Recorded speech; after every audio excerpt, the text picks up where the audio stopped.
you all for being here. I actually met with a few of you last week when I was out here visiting the site. It's always a pleasure. I look at this building going up behind me, and when I first left Wharton School of Finance, I worked for another developer. And my dad looked at me and said I was crazy. And one of the ways that he incentivized me that it was time to come and work for the family business was to constantly send me renderings of this building. There is no more beautiful project, and I am extraordinarily proud to be working on it and of the great success we've had. Somebody made a comment about sales slowing a little bit, and my father spoke a little bit about market conditions. But if you think about it, one of the biggest problems we've had is the building's been so successful that people have a tendency to think we're 100% sold out. So that's part of what we're here to say, is that we have so many units and we've sold so much, but there still is available inventory, and we're still moving it.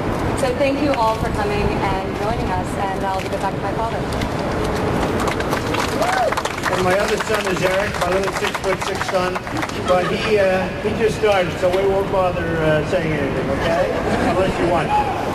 And Eric is really very much involved in the job, and specifically he's running the retail end of the job, which I think is going to be a very exciting end to talk about. Colin, would you like to say a few words about the hotel and the opening? Yes, we've just started announcing the fact that the hotel is in fact going to open in December of this year.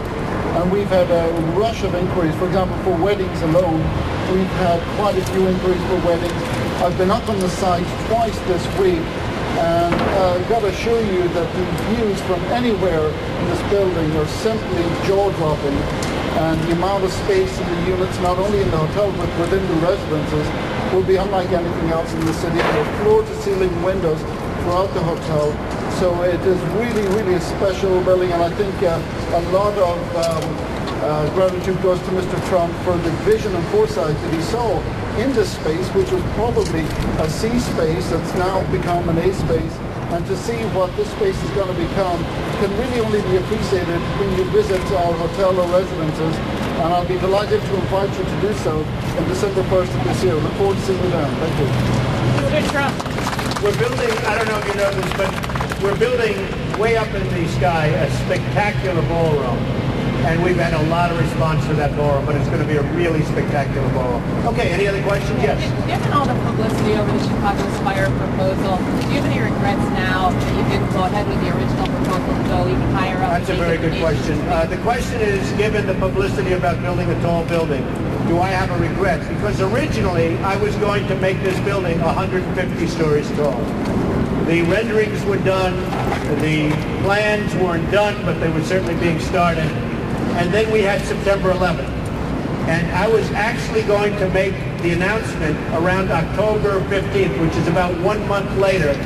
But we had September 11th. And I said to myself, the world has changed. I don't want to have a building that's the tallest building anymore. And the world has changed. And certainly it's changed. I watched the World Trade Center come down. And I said to myself, and I said to my family, and frankly, the first business decision I made after September 11th was to make this building 92 stories. It's got all of the views. It's actually a better looking building at 92 stories than it would have been at 150, believe it or not. But it was a decision that I thought was very important. I would not want to be in a building that was that kind of a target, personally. We actually said we had such interest in the building and continue to have, and we actually asked people, many of the buyers through Terry Proctor and others, what they thought about going with the tallest building. Because I could even, structurally, we could even, with a certain topping, make this building the tallest building in the United States right now, if we wanted to. And we went back to our buyers, and literally 95% of them said, please do not do it. They didn't want it. So I said, I have a successful job here. Let's not make it an unsuccessful job. So I think the concept of building, like, for instance, Calatrava or other things, I think it's a very risky concept for a lot of reasons.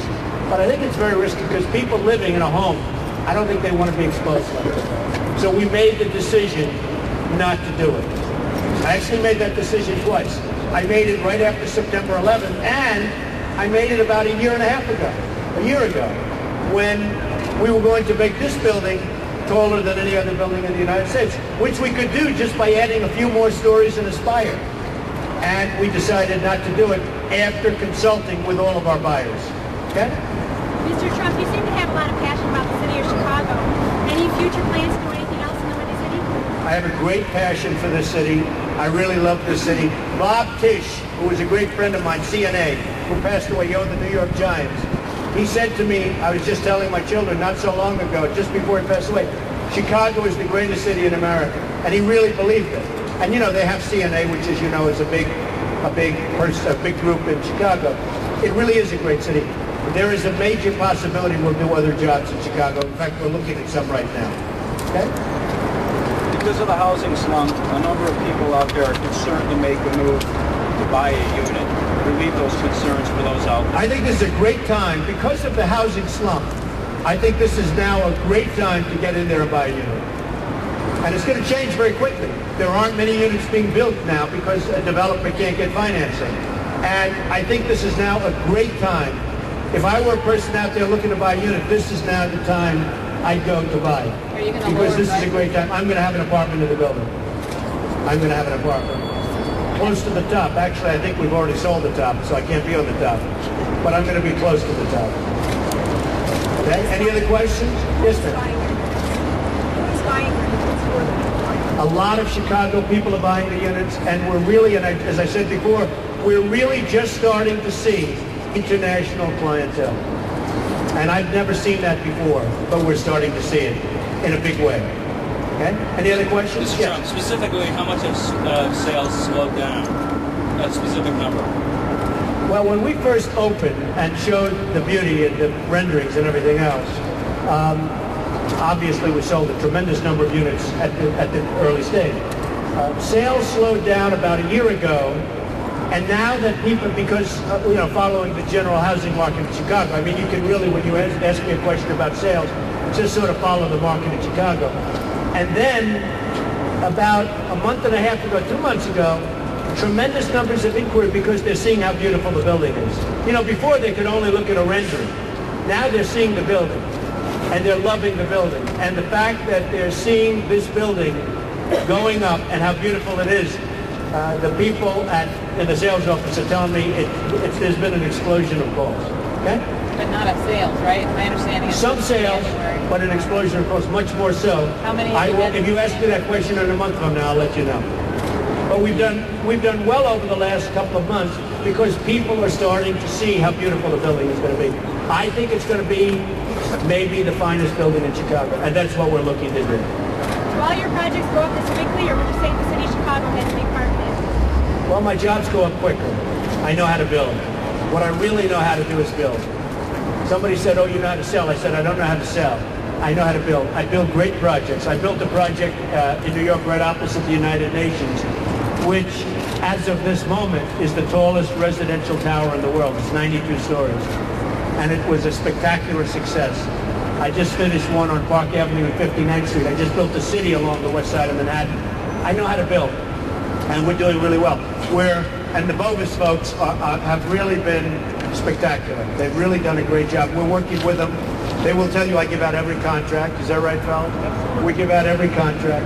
But the Bovis group and us have worked very closely together. McHugh has been fantastic with the concrete. We really have a great team. And we're ahead of schedule, and we're actually under budget, which is a pretty unusual statement to make.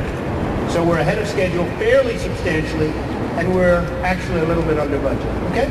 Thank you. Ladies and gentlemen, thank you very much. We're going to go over and look at the building, and we'll see you later. Thank you.